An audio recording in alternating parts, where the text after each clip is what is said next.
नमस्कार दोस्तों, स्वागत करते हैं आप सभी का। दोस्तों आप सभी लोग का यहाँ पे बीपीएससी 66वीं पीटी प्रीलिम्स का आप सभी लोग का प्रैक्टिस अब से डेली बेस पे चलाया जाएगा। आज है आप सभी लोग का 10 दिसंबर। याद रखिएगा आप सभी लोग का 27 दिसंबर को एग्जाम है। एक बार ध्यान से देख लीजिए वीडियो को, फिर आप ध्यान से प्रैक्टिस सेट लगाइएगा। देखिए अभी आपके पास कम से कम 17 दिन बचा हुआ है, मतलब 17वें दिन आप सभी लोग का एग्जाम है। तो मान के चलिए आपका 16 दिन अभी बचा है शेष आपका। तो इस 16 दिन में हम इस तरीके से प्रैक्टिस करेंगे जिस तरीके से मैंने आपका Bihar SI mains, Bihar enforcement ESI PT, माने देखा जाए तो जितना आप सभी लोग का एग्जाम नज़दीक आता है मैं प्रैक्टिस सेट की जो संख्या है मैं बढ़ा देता हूं, यानी 1 से 2 प्रैक्टिस सेट डेली बेस पे करा देता हूं। इससे क्या होता है ना कि आपका जो प्रैक्टिस का लेवल है वो बढ़ जाता है, प्लस आप जो क्वेश्चन गलत करते हैं वो भी आप सही कर पाते हैं। अभी देखिए जो एडुटेरिया का प्रैक्टिस सेट अभी आप जो लगाने वाले हैं, इसमें क्या है ना कि 150 प्रश्न में से कम 5 से 6 प्रश्न इसमें आपको गलत देखने को मिलेगा। ठीक है, इसमें बहुत सारा प्रश्न थोड़ा बहुत गलत दिया गया है, तो इसमें आपको एकदम परेशान होने की कोई ज़रूरत नहीं है। इसमें टोटल 15 सेट दिया गया है। इसमें आपको पीडीएफ भी डाउनलोड करना है। पीडीएफ का जो लिंक है आपको डिस्क्रिप्शन में मिल जाएगा। जो क्वेश्चन आपको गलत मिलेगा, क्योंकि देखिए 150 प्रश्न है, इसको थोड़ा सा देखा गया है, लेकिन अगर आपको क्वेश्चन गलत मिलता है तो आप परेशान न होइए। आप कमेंट कीजिएगा कि सर 5 नंबर या 6 नंबर, 10 नंबर, 20 नंबर जो भी प्रश्न गलत है उसको आप बता दीजिएगा कमेंट बॉक्स में। उसको दोबारा जब अलग से जब प्रैक्टिस सेट खत्म होगा तो एक बार जितना प्रश्न आपका गलत हुआ है उसको एक बार से उसको क्लियर कर दिया जाएगा। आप सभी लोग बोलते हैं कि आप गलत पढ़ाते हैं, मैं गलत क्यों पढ़ाऊंगा आप ही बताइए। इसमें देखिए 150 प्रश्न दिया गया, इसको देखने में थोड़ा समय लग जाता है, इसीलिए आप सभी लोग को दिया जाता है। आप सभी लोग थोड़ा बहुत एक दो प्रश्न, 4 प्रश्न जो भी गलत होगा आप सभी लोग कमेंट के माध्यम से बता देंगे। अब यहाँ पे अगर आप पीडीएफ डाउनलोड करना चाहते हैं तो एक बार पीडीएफ देख लीजिए, पीडीएफ का क्वालिटी क्या है, उसके बाद आप पीडीएफ डाउनलोड करिएगा। एक बार मैं पीडीएफ आपको दिखाता हूँ। देखिए जैसे ही आप पीडीएफ डाउनलोड करेंगे डिस्क्रिप्शन बॉक्स से तो आपको कुछ इस तरीके से ये खुलेगा। एडुटेरिया बिहार लोक सेवा आयोग 66वीं प्रारंभिक परीक्षा टेस्ट सीरीज। इसमें देखिए आपको पूरा एक एक चीज़, यहाँ पे देखिए प्राइस भी दिया गया है आपको 195 रुपीज़। ठीक है, तो आपको इसमें देखिए आपको टोटल 1 से इतना देखिए इसमें आपको 60 से 62वीं में कितना प्रश्न क्या पूछा गया है। उसके बाद देखा जाए तो 63वीं में क्या कितना प्रश्न पूछा गया, मतलब यानी देखा जाए तो आपको यहाँ पे सभी चीज़ें देखने को मिलेगा। ए टू जेड आपको देखिए यहाँ पे आपको क्या बोलते हैं क्वेश्चन भी मिल जाएगा, प्लस आप सब लोग को यहाँ पे डिटेल भी मिलेगा। डिटेल से क्या होता है ना कि आप रिवीजन बेहतर कर पाएंगे। अभी देखिए लास्ट समय में आपको करना क्या है कि रिवीजन पे ही ज़्यादा फोकस करना है, जितना रिवीजन हो सके। देखिए आपको यहाँ पे उत्तर एवं व्याख्या, यहाँ पे आप सभी लोग पूरा बेहतर तरीके से एक एक चीज़ को बहुत ही बेहतर तरीके से आप पीडीएफ के थ्रू एक एक दिन एक एक बढ़िया से देख पाएंगे। एक एक दिन में 2-2, 4-4 जो आपके हिसाब से लगे, क्योंकि प्रैक्टिस तो आपको ही करना है। बहुत लोग होते हैं कि एक दिन में कई प्रैक्टिस सेट करते हैं, बहुत लोग होते हैं कि एक दिन में एक प्रैक्टिस सेट करते हैं। वो आप पे निर्भर है कि आप कितना आगे जाते हैं और कितना मेहनत करते हैं। ठीक है, चलिए आप सभी लोग को पीडीएफ दिखा दिया गया है। अगर आपको पीडीएफ डाउनलोड करना है तो आपको लिंक डिस्क्रिप्शन मिल जाएगा, वहाँ से आप पीडीएफ डाउनलोड कर लीजिए और करिएगा जरूर, क्योंकि आप सभी लोग किसी से पीछे मत रहिए। 1 क्वेश्चन 2 क्वेश्चन से अगर आप पीछे रहेंगे ना तो कहीं ना कहीं आप एग्जाम से बाहर भी हो सकते हैं। तो चलिए सेट को शुरू कर लेते हैं। चलिए सेट को शुरू करने से पहले एक बार फिर आपसे कहेंगे जो प्रश्न आपको लगता है कि गलत है, 4 या 5, 3 जो भी है, आप एक नंबर बाय नंबर बताइएगा कि सर ये 5 नंबर का प्रश्न गलत है, 6 नंबर का। एक सेपरेट अलग से वीडियो बनाया जाएगा एडुटेरिया की ओर से, क्योंकि यहाँ पे ना बहुत सारा प्रश्न आपको हर एक सेट में देखने को मिलेगा, कुछ न कुछ प्रश्न आपको गलत है। तो चलिए 150 प्रश्न है तो समय भी लग जाएगा सेट कराने में, तो शुरू कर लेते हैं। कहता है आदिवाराह की उपाधि किस शासक ने धारण की थी, बताइएगा। तो देखिए इसका उत्तर हो जाएगा ऑप्शन ए भोज ने। आदिवाराह की उपाधि प्रतिहार शासक भोज ने ग्रहण की थी। भोज विष्णु भक्त था। उज्जैन पर राज्य करने वाले भोज परमार से भिन्न दिखाने के लिए उसे मिहिर भोज भी कहा जाता था। चलिए अगला प्रश्न देख लेते हैं। अगला प्रश्न है क्वेश्चन नंबर 2। 2 अस्पा एवं सिंह अस्पा प्रथा किस मुगल शासक ने चलाई थी। इसका उत्तर आप सभी लोग याद रखिएगा, जहांगीर ने ये जो प्रथा है ये शुरू की थी, यानी आपका आंसर यहाँ पे बी हो जाएगा। अगला प्रश्न है फारसी राजदूत अब्दुल रज्जाक जिसके समय भारत आया था, किसके समय भारत आया था। तो ये देखा जाए तो देवराय द्वितीय के समय ये भारत आया था। सभी लोग याद रखिएगा, वेरी इंपॉर्टेंट क्वेश्चन आपका यहाँ से बन जाता है। अभी आज मार्केट हम जाएंगे, अगर आपका कोई भी बीपीएससी यानी प्लेटफार्म रुक्मिणी का मिलता है तो उसको भी अगर मिलता है तो मैं ज़रूर लूँगा, क्योंकि आप सभी लोग का लास्ट समय में मैं प्रैक्टिस सोच रहा हूँ बेहतर तरीके से कराऊँ। क्योंकि हर एक एग्जाम का मैं प्रैक्टिस लास्ट समय बेहतर ही कराता हूँ, तो कोशिश करूँगा इसका भी मैं लास्ट समय में बेहतर करवा दूँ। ठीक है, चलिए मिलता है तो शुरू जरूर करूँगा। मध्यकालीन इतिहास के किस शासक के दरबार में सर्वाधिक गुलाम थे, बताइएगा। तो इसका उत्तर देखिए डी हो जाएगा, फिरोज शाह तुगलक। फिरोज शाह तुगलक के दरबार में लगभग देखा जाए तो आप सभी लोग का 1,80,000 दास थे। 1,80,000 मतलब बहुत ज़्यादा हो गया।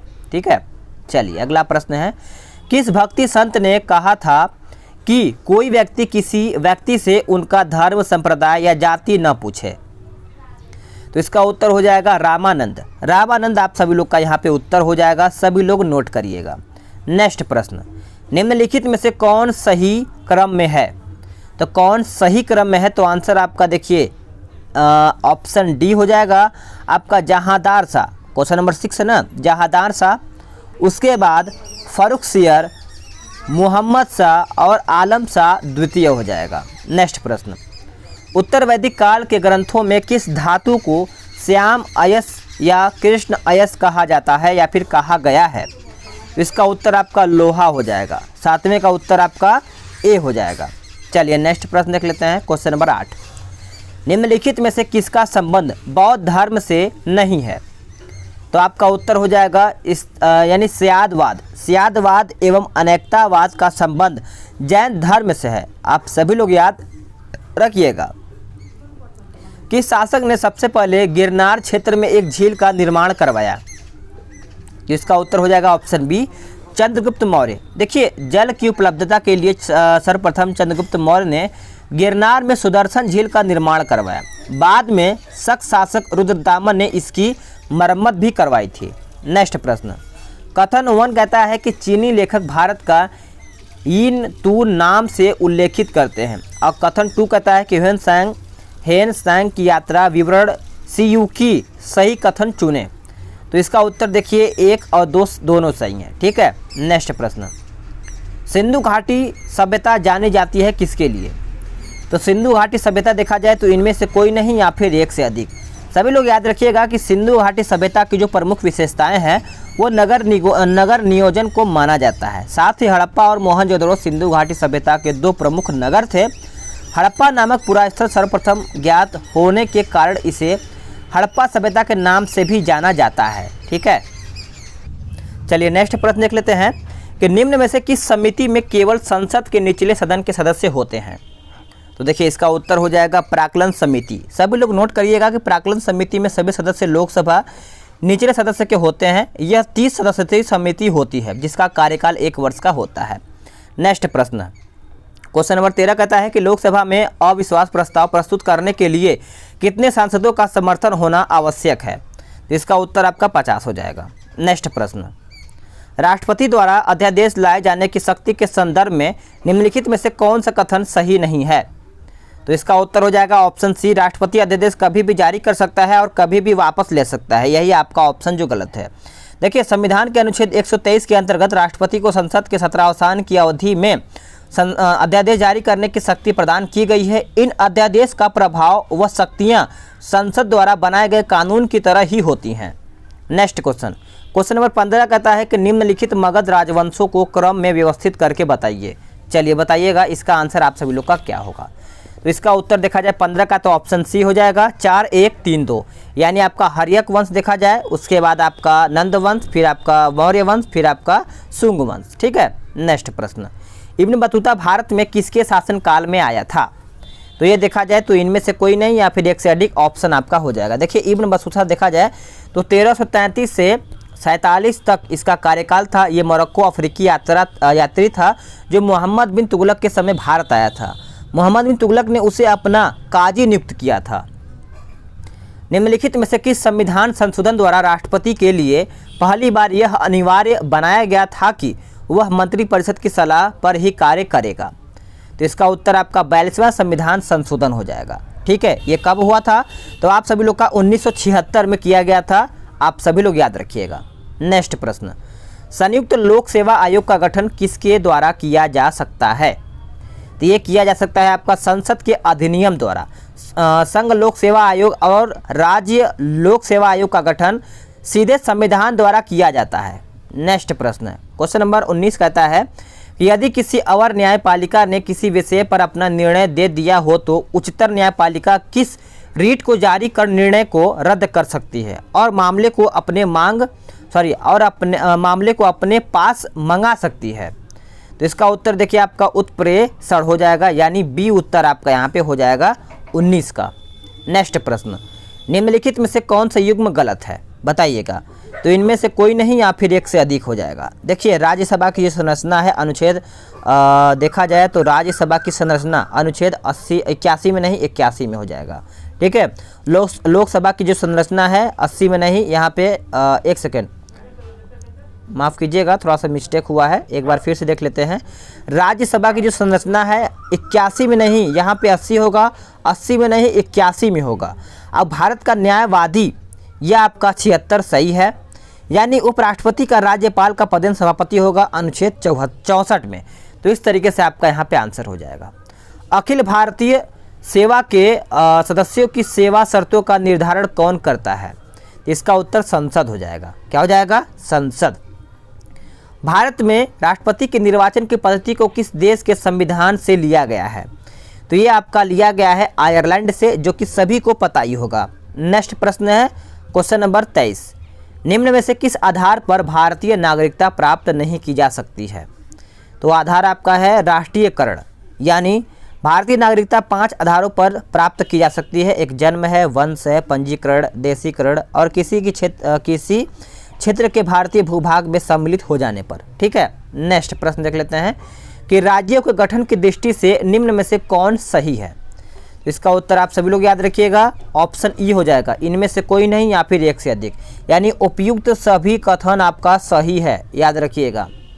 नेक्स्ट प्रश्न, उच्च न्यायालय ने यानी उच्चतम न्यायालय ने निम्नलिखित में से किस वाद में समान सिविल संहिता को लागू करने का निर्देश दिया था? तो इसका उत्तर आपका इनमें से कोई नहीं या फिर एक से अधिक हो जाएगा। देखिए उच्चतम न्यायालय ने साहबानो केस 1986 में, याद रखिएगा 1986 में समान सिविल संहिता को लागू करने का निर्देश दिया, परंतु राजीव गांधी की सरकार अल्पसंख्यकों के दबाव में इसे लागू न कर सकी। ठीक है, चलिए नेक्स्ट क्वेश्चन है कि संविधान के किस अनुच्छेद के अंतर्गत संसद को यह अधिकार है कि वह नागरिकता के अर्जन और समाप्ति तथा नागरिकता के संबंधित अन्य सभी विषयों के संबंध में विधि बना सकती है? तो इसका उत्तर अनुच्छेद 11 हो जाएगा सभी लोगों का। यह आपका मैथ्स का है, तो जब आप पीडीएफ डाउनलोड करेंगे ना तो वहाँ से आप लगा सकते हैं। ये भी आपका वही है। चलिए आगे देख लेते हैं, यानी मैथ्स रीजनिंग वगैरह हटा दिया जाएगा, आपको सिर्फ जीएस कराया जाएगा। ठीक है, चलिए यहाँ से स्टार्ट होता है 37 से। द्वितीय बौद्ध संगीति का जो अध्यक्षता है किसने की थी? 37। तो इसका उत्तर देखिए सर्वकामी और सभाकामी हो जाएगा, यानी देखा जाए तो आप सभी लोग का 37 का ऑप्शन बी हो जाएगा। मेगास्थनीज के अनुसार मौर्य काल के एग्रोनोमोई कौन था बताइएगा? तो देखिए इसका उत्तर मार्ग निर्माण का अधिकारी हो जाएगा। मेगास्थनीज के अनुसार मौर्य काल में एग्रोनोमोई मार्ग निर्माण अधिकारी था। मौर्य काल के अन्य अधिकारी आप सभी लोग याद रखिएगा। चलिए नेक्स्ट प्रश्न है कि अशोक ने अपने किस शिलालेख में भी भेरी घोष की जगह धम्म घोष की घोषणा की है? तो इसका उत्तर आपका चौथा शिलालेख हो जाएगा, जो सभी लोगों को याद रखना चाहिए। नेक्स्ट प्रश्न है 40, हिंद यूनानी शासक मिनांडर को अपने यानी किसने पराजित किया था? मिनांडर को। देखिए मिनांडर को किसने पराजित किया था? पुष्य मित्र शुंग हो जाएगा, जो 40 का आंसर आपका सी हो जाएगा। शेर शाह ने अपने साम्राज्य को सरकारों में विभाजित किया था। सरकार का प्रशासन निम्न में से किसके द्वारा चलाया जाता था बताइए? तो इसका उत्तर देखिए इनमें से कोई नहीं या फिर एक से अधिक हो जाएगा। सभी लोग नोट करिएगा कि शेर शाह के समय में सरकार का प्रशासन मुंसिफान एवं सिकदारन द्वारा चलाया जाता था। नेक्स्ट प्रश्न है, डचों ने 1638 ईस्वी में पटना में अपने व्यापारिक केंद्र स्थापित किया। वे यहाँ से निम्न में से किस वस्तुओं का निर्यात करते थे? तो इसका उत्तर देखिए इनमें से कोई नहीं या फिर एक से अधिक हो जाएगा। देखिए डचों ने पटना में 1638 ईस्वी में अपनी व्यापारिक कोठी की स्थापना की। यहाँ से मुख्यतः सूती वस्त्र, सिल्क, अफीम, सोरा, नील, यहाँ से ये सब निर्यात करते थे। ठीक है, चलिए दानापुर में सैनिक ने विद्रोह किया था कब? तो ये आपका विद्रोह किया था 25 जुलाई 1857, जो कि आप सभी लोग का राइट आंसर यहाँ पे हो जाएगा। बिहार का एकमात्र औद्योगिक संकुल कौन सा है? तो 44 का उत्तर आपका बरौनी हो जाएगा, जो कि आप सभी लोग का यहाँ पे 44 का आंसर आपका सी हो जाएगा। नेक्स्ट प्रश्न देख लेते हैं। बिहार के किस नदी का उद्गम स्थल मध्य प्रदेश के पठारी भाग में स्थित है? तो आपका अजय हो जाएगा। देखिए, करमनासा विंध्याचल पहाड़ी से है, अजय आपका चकाई ब्लॉक जमुई, आप सभी लोग याद रखिएगा। नेक्स्ट प्रश्न, भारतीय जनगणना 2011 के अनुसार बिहार का जो न्यूनतम महिला साक्षरता वाला जिला है निम्न में से कौन सा है? तो इसका उत्तर आपका सहरसा आपका यहाँ पे राइट आंसर यहाँ पे हो जाएगा। किस राज्य की औसत वार्षिक वर्षा क्या है बताइए? तो राइट आंसर देखा जाए तो आपका 100 सेंटीमीटर तथा 200 सेंटीमीटर के बीच आपको लमसम यहाँ पे देखने को मिल जाएगा। नेक्स्ट प्रश्न है, योगेंद्र शुक्ल कहाँ के रहने वाले थे बताइए? 48। तो राइट आंसर आपका वैशाली हो जाएगा, जो कि आप सभी लोग का यहाँ पे उत्तर सी हो जाएगा। बिहार में दरभंगा महाराज के विरुद्ध हुए आंदोलन के नेतृत्वकर्ता कौन थे? तो सही आंसर 49 का देखा जाए तो आपका स्वामी विद्यानंद हो जाएगा, जो कि आप सभी लोग का राइट आंसर यहाँ पे हो जाएगा। निम्न में से द्वितीय लाहौर षड्यंत्र केस की सरकारी गवाह फरिंदर नाथ घोष की हत्या में शामिल थे बताइए? 50। तो आपका बैकुंठ शुक्ल हो जाएगा, जो कि आप सभी लोग का यहाँ पे 50 का आंसर ए हो जाएगा। ठीक है। नेक्स्ट क्वेश्चन, हरे पादपों में क्लोरोफिल के बनने के लिए निम्नलिखित में से कौन सा तत्व अनिवार्य है? तो इनमें से आपका देखिए ऑप्शन ई हो जाएगा, इनमें से कोई नहीं है या फिर एक से अधिक। देखिए, आप सभी लोग याद रखिएगा कि हरे पादपों में क्लोरोफिल के बनने के लिए मैग्नीशियम तत्व ये सब आपको देखने को मिलेगा, यही सब मैग्नीशियम आपका अनिवार्य हो जाता है। डीएनए में कौन सी शर्करा पाई जाती है? तो इसका उत्तर डी ऑक्सी राइबोज हो जाएगा, जो कि आप सभी लोग का आंसर यहाँ पे सी हो जाएगा। चलिए अगला प्रश्न देख लेते हैं, क्वेश्चन नंबर 53। निम्नलिखित में से कौन सा ठोस है बताइए? तो देखिए, आपका आयोडो फार्म हो जाएगा, जो कि आप सभी लोग का 53 का ऑप्शन ए हो जाएगा। नेक्स्ट प्रश्न, ग्लाइकोलाइसिस के अंत में एटीपी का शुद्ध लाभ क्या है बताइए? तो देखिए, इसका उत्तर 2 हो जाएगा। यद्यपि 4 एटीपी अणु दूसरे चरणों में उत्पादित होते हैं, ग्लाइकोलाइसिस का शुद्ध लाभ केवल 2 एटीपी है। ठीक है। चलिए नेक्स्ट प्रश्न देखते हैं कि रेटिना की रॉड कोशिकाओं में मौजूद प्रकाश संश्लेषण वर्णक है। तो आंसर आप सभी लोग का हो जाएगा रोडोप्सिन। रोडोप्सिन आपका यहाँ पे राइट आंसर यहाँ पे हो जाएगा। नेक्स्ट क्वेश्चन, प्रोथ्रोम्बिन जो कि रक्त स्कंदन की प्रक्रिया का आवश्यक घटक है, उसका निर्माण होता है कहाँ पर? तो उसका निर्माण होता है आप सभी लोग का यकृत में, जो कि आंसर आपका डी हो जाएगा। पेप्सिन किस माध्यम से कार्य करता है? तो पेप्सिन देखा जाए तो आप सभी लोग का यहाँ पे अम्लीय के कारण यहाँ पे कार्य करता है। एक आनुवांशिक बीमारी जिसके परिणाम स्वरूप रक्त जमने में दिक्कत होती है बताइए? तो इसका उत्तर आपका हीमोफीलिया हो जाएगा, जो कि आप सभी लोग का सही आंसर सी हो जाएगा। चलिए नेक्स्ट प्रश्न देख लेते हैं, क्वेश्चन नंबर 59। निम्नलिखित में से कौन एक नाइट्रोजन उर्वरक नहीं है बताइए? 59 का तो आपका सुपर फॉस्फेट ऑफ लाइम हो जाएगा, जो कि आपका यहाँ पे ए उत्तर हो जाएगा। नेक्स्ट क्वेश्चन है 60। ब्लाइंड स्पॉट किसके कारण होता है? तो ये आपका देखा जाए तो रॉड और शंकु कोशिकाओं की कमी के कारण होता है। आपका आंसर यहाँ पे 60 का बी हो जाएगा, सभी लोग याद रखिएगा। नेक्स्ट प्रश्न, विद्युत अपघटन में इलेक्ट्रॉन मुक्त होते हैं किस पर? तो ये आपका होता है एनोड पर, जो कि ए आपका यहाँ पे उत्तर हो जाएगा। नमक को बर्फ के साथ मिलाने से हिमांक, तो हिमांक पूछा गया है तो उत्तर आपका सी हो जाएगा, घटता है। नेक्स्ट प्रश्न, निम्न में से कौन सा सबसे अधिक विद्युत धनात्मक है बताइएगा? तो देखिए, इसका उत्तर 63 का देखा जाए तो Mg हो जाएगा, यानी आपका राइट आंसर 63 का सी हो जाएगा। नेक्स्ट प्रश्न, ये सब आपका वन लाइनर है तो राइट आंसर आपको बताया जाएगा। परमाणु संख्या 18 वाले तत्व को आवर्त सारणी के किस वर्ग में रखा गया है? तो ये देखिए आपका शून्य हो जाएगा। परमाणु संख्या 18 वाला तत्व आर्गोन है, यह एक नोबल गैस है और शून्य समूह या फिर 18वें समूह से संबंधित है। ठीक है। चलिए नेक्स्ट प्रश्न देख लेते हैं कि पॉजिट्रॉन एक ऐसा कण है जिस पर इकाई धन आवेश रहता है, यानी देखा जाए तो आपका डी उत्तर यहाँ पे हो जाएगा। श्वसन किस प्रकार की दहन क्रिया है? तो ये देखा जाए तो आपका मंद दहन क्रिया है, आंसर आपका यहाँ पे डी हो जाएगा।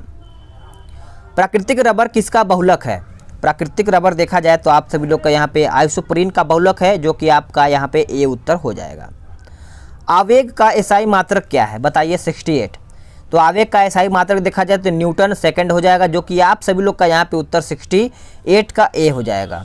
नेक्स्ट प्रश्न देखते हैं, थोड़ा सा फास्ट करेंगे। निम्न में से कौन सदिश राशि है? बताइए इनमें से सदिश राशि कौन सा है? तो देखिए आपका ऑप्शन ई हो जाएगा, इनमें से कोई नहीं या फिर एक से अधिक। देखिए सदिश राशि पूछा गया है तो आपका यहाँ पे बल हो जाएगा, वेग हो जाएगा, त्वरण, विस्थापन और गति, ये सब सदिश राशि हैं। दाब अदिश राशि है, ठीक है। चलिए नेक्स्ट प्रश्न देख लेते हैं कि पृथ्वी के लिए पलायन वेग का मान कितना होता है? ये तो सभी को पता ही होगा, जहाँ तक मुझे लग रहा है सभी ने आंसर 11.2 किलोमीटर प्रति सेकंड हो जाएगा। यानी ये पृथ्वी है, ये आप हैं।